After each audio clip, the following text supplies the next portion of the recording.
Masyarakat di Indonesia, seperti kita tahu, sangat gemar mengidolakan seorang tokoh, baik itu dari kalangan artis, atlet olahraga, tokoh politik, maupun tokoh agama.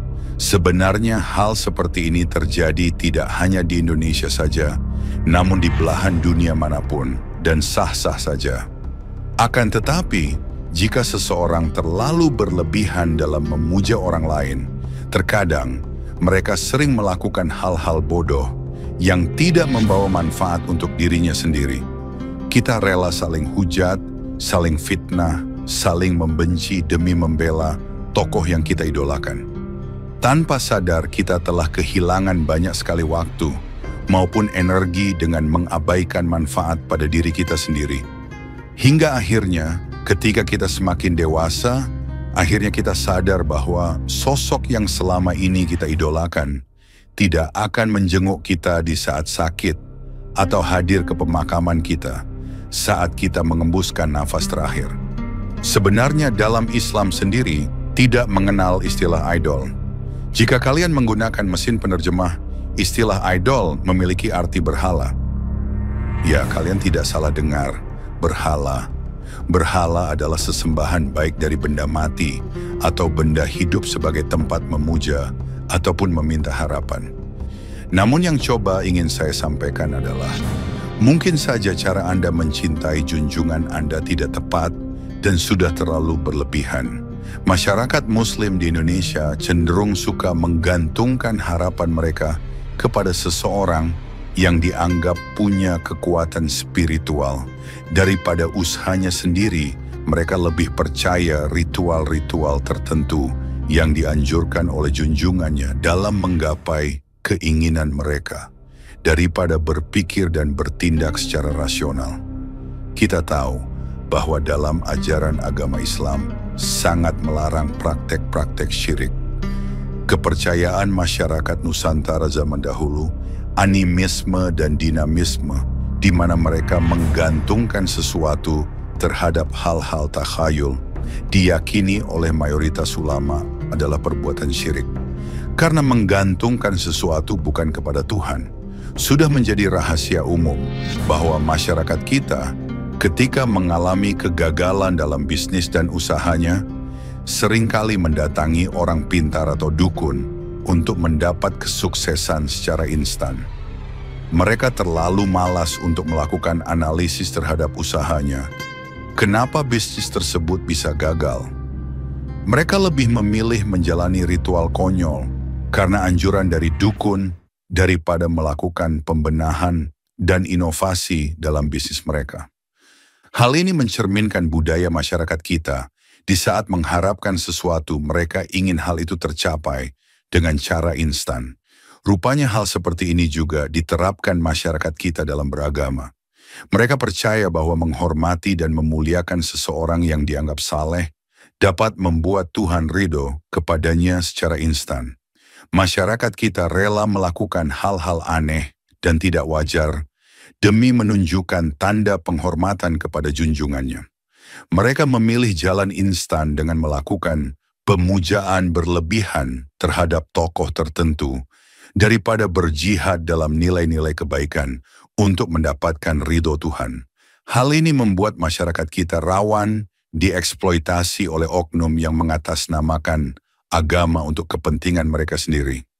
Beberapa oknum yang mengatasnamakan agama seringkali mengutip ayat-ayat tertentu untuk melakukan eksploitasi kepada pengikutnya demi keuntungan pribadi ataupun kelompoknya.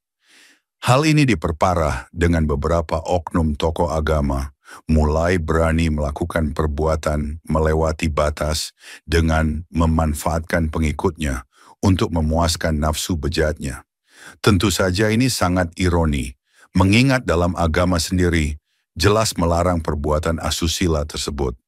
Maka dari itu sangat penting bagi kita untuk memahami batasan-batasan dalam melakukan penghormatan kepada seorang junjungan. Kebanyakan masyarakat kita lebih percaya siapa yang menyampaikan daripada apa yang disampaikan.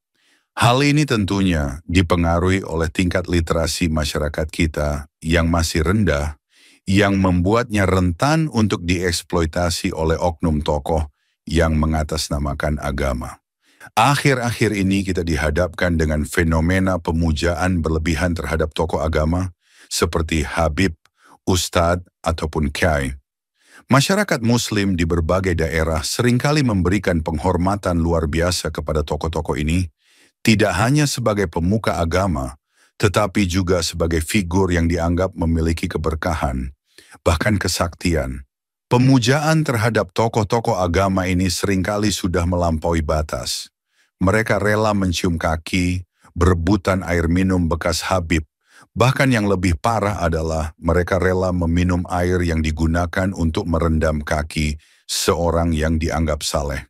Apakah dengan amalan seperti itu menjadikan kalian mulia di sisi Tuhan? Pasti jawabannya adalah tidak. Fenomena seperti itu membuktikan bahwa ada yang salah dengan cara berpikir masyarakat kita dalam menempatkan tokoh agama pada kehidupan.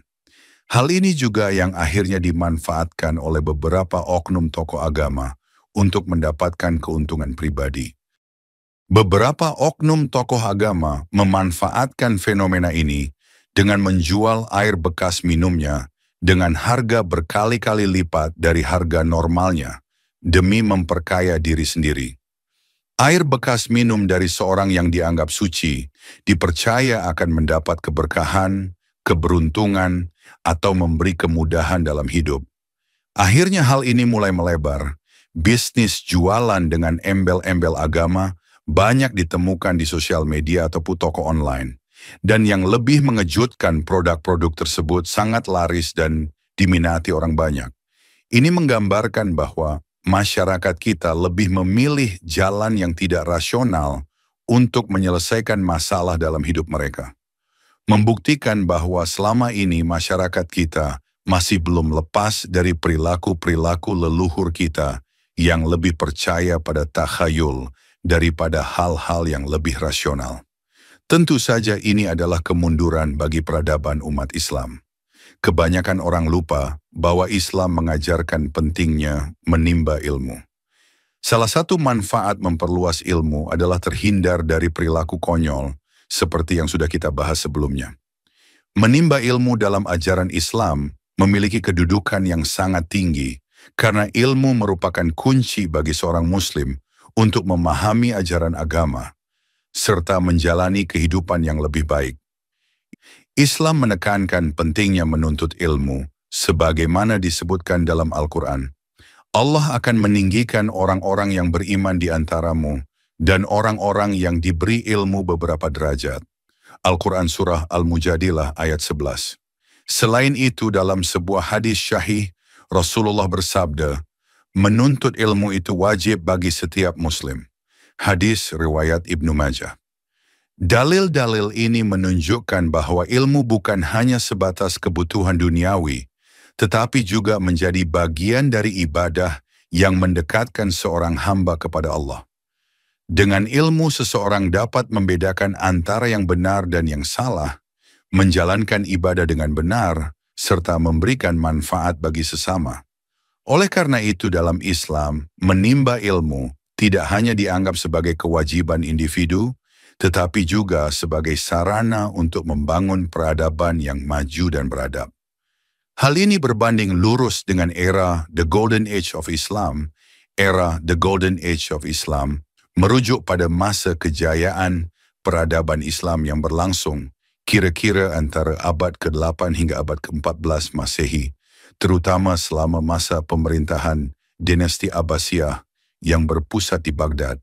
Pada masa ini, dunia Islam menjadi pusat ilmu pengetahuan, kebudayaan, dan inovasi yang menginspirasi peradaban dunia hingga saat ini. Para ilmuwan Muslim seperti Al-Khwarizmi, Bapak Al-Jabar, Ibnu Sina, tokoh kedokteran, Ar-Razi, ahli kimia, dan Al-Farabi, filsuf, memberikan kontribusi luar biasa dalam bidang matematika, astronomi, kedokteran, filsafat, hingga sastra.